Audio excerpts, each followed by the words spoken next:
2 മാസം മുൻപ് കൂട്ടുകാരൻ്റെ കയ്യിൽ നിന്ന് മേടിച്ചതാണ് കേട്ടോ ഈ കാണുന്ന ഒരു ജോഡി പ്രാവിനെ. എന്നാൽ ഇതിലൊരാൾ ഫാൻസി ഇനത്തിൽപ്പെട്ട സാറ്റിനും മറ്റേയാൾ തനി നാടനുമാണ്. ഇങ്ങനെ ആവുമ്പോൾ നമുക്ക് ഫാൻസി പ്രാവിൻ്റെ കുഞ്ഞിനെ കിട്ടാനുള്ള സാധ്യത വളരെ കുറവാണ്. അതുകൊണ്ട് ഇവരെ നമ്മൾ ജോഡി പിരിച്ചതാ ഇവനൊരു സാറ്റി ഫീമെയിലിനെ തന്നെ ഇട്ട് കൊടുക്കാൻ വേണ്ടി പോവാണ്. അങ്ങനെ കുറച്ച് ദിവസത്തെ തിരച്ചിലിനൊടുവിൽ നമ്മളിതാ ഒരു സുന്ദരിയായ പെൺപ്രാവിനെ അവന് വേണ്ടി കണ്ടുപിടിച്ചിട്ടുണ്ട്. ആള് വന്ന പാടന്നെ നല്ല ആക്റ്റീവാണ്. ഇനി ഇവരെ ജോലി മാറ്റിയെടുക്കുകയാണ് കേട്ടോ അടുത്ത പരിപാടി.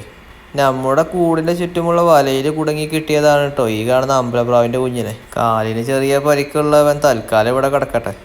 അങ്ങനെ ഇവരെ നമ്മൾ ജോഡി മാറ്റാൻ വേണ്ടി ഇട്ടിട്ടുണ്ട് കേട്ടോ. മട്ടും പാവവും കണ്ടിട്ട് ഏകദേശം 2-3 ദിവസത്തിനകം ഇവർ ജോഡിയാവുന്ന മട്ടാണ്. ഇനി ഇവളെ നമ്മൾ മറ്റൊരു ആൺപ്രാവുമായി ജോഡിയാക്കി ഇവിടെ തന്നെ നിർത്താനാണ് കേട്ടോ പ്ലാന്. പിന്നീട് നമ്മൾ പോയത് നമ്മുടെ സ്വന്തം BB380 കോഴികളുടെ അടുത്തേക്കാണ്. അങ്ങനെ ആരെങ്കിലും മുട്ട ഇട്ടേക്കണോന്ന് അറിയാൻ വേണ്ടി അകത്ത് കയറിയപ്പോൾ കണ്ട കാഴ്ചയാണ്. ആദ്യത്തെ മുട്ട ദാ ഇവളാണ് തന്നത്.